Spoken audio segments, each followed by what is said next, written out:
into being.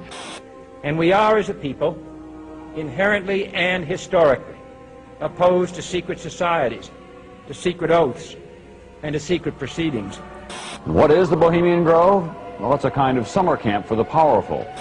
Among its members, political figures like Gerald Ford, President Reagan, Vice President Bush, Richard Nixon is a Bohemian. Each year, guests like Henry Kissinger or Zbigniew Brzezinski address members on their areas of expertise.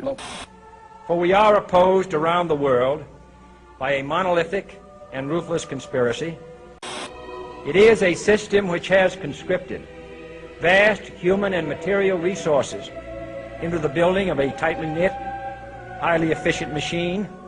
By the military-industrial complex. Its preparations are concealed, not published. Its mistakes are buried, not headlined. Its dissenters are silenced, not praised. We can find meaning and reward by serving some higher purpose than ourselves. A shining purpose, the illumination of 1,000 points of light. No expenditure is questioned, no rumor is printed, no secret is revealed.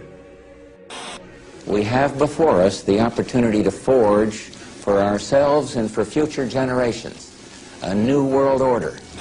The quest for the new world order is in part a challenge to keep the dangers of disorder at bay. We were interested today to hear that more than 100 law enforcement officials in Mexico are having microchips implanted in their arms. The chips allow a person to be scanned, sort of like a cereal box at the supermarket checkout. I think the most important thing is for Barack Obama. I think his task will be to develop an overall strategy for America in this period when really a new world order can be created. I think a new world order is emerging, and with it the foundations of a new and progressive era of international cooperation. But the burdens of global citizenship continue to bind us together. In this new century, Americans and Europeans alike will be required to do more, not less. Partnership and cooperation among nations is not a choice. You know, there is such a thing as insidious influence. Does it involve bribery? And does it involve some sort of psychological domination of individuals? But what does a new world order mean for countries like ours? A new world order. No world order that elevates one nation or group of people over another will succeed. It's a phrase that I often use myself, that we needed a new world order. So it's going to be an inner ruling elite and then everyone else. And I got news for you. You're everyone else. The whole concept of New World Order is something else. It really says that the state is God. You take the roots of that organization and you find out that they created in all of the British dependencies what they call round table groups. Then around those little round table groups they created front groups. We're getting to two levels of government here. One level of government where we have checks and balances, and a higher level of COG government where the constitutional authorities are not allowed to go. The New World Order really is a tool for addressing a new world of possibilities. This is the third leg of the New World Order.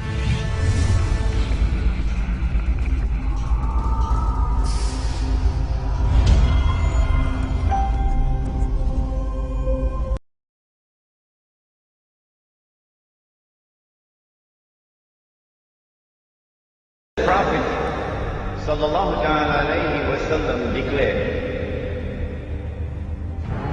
every prophet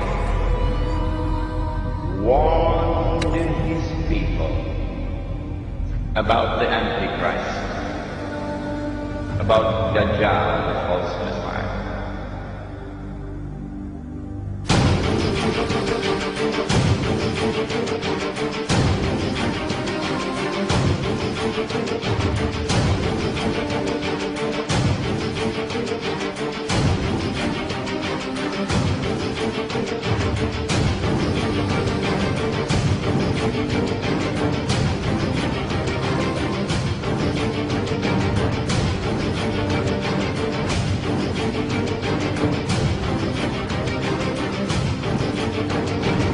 And the prophet Noah warned his people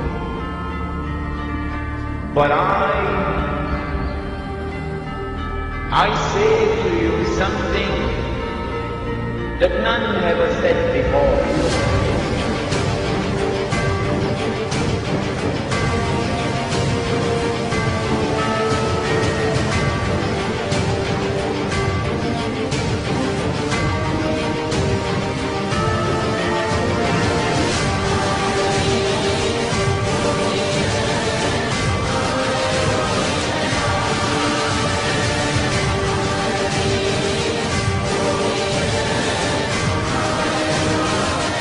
The Antichrist sees with one eye, his left eye.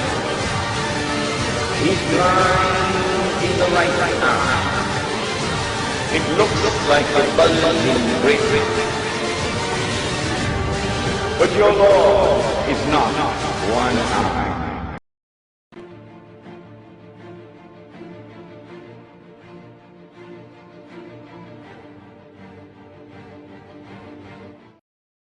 We are anonymous. We are legion. We do not forgive. We do not forget. Expect us.